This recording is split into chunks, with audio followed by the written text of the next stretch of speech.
Hi everyone. So I want you to notice what this looks like with my patrol timeline. So I start off with where we left off in class. That's what the stars are. I have a personal timeline and a historical timeline.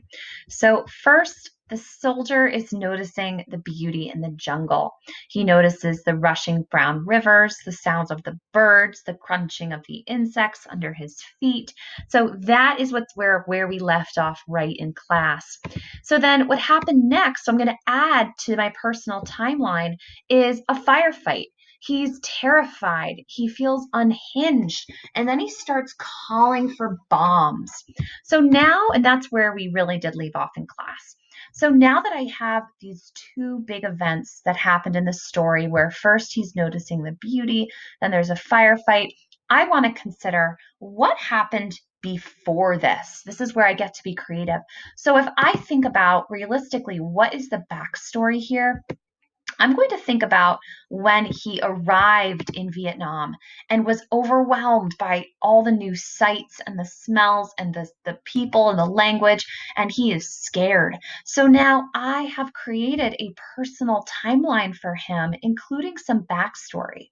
Now, I also remember that he had mentioned something about his grandfather. So maybe I'm going to add another note here. I'm going to make this green because all my backstories are in green.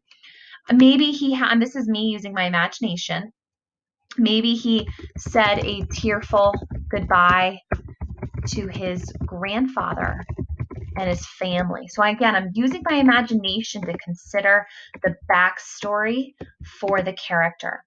Now let's move down to the historical timeline right down here. So where we left off in the story where he's noticing the beauty of the jungle, very simply put, in history, what was happening is that American soldiers were in Vietnam. Now, on the historical timeline, to match with what was happening for him personally, a firefight, he was terrified, he was calling for bombs.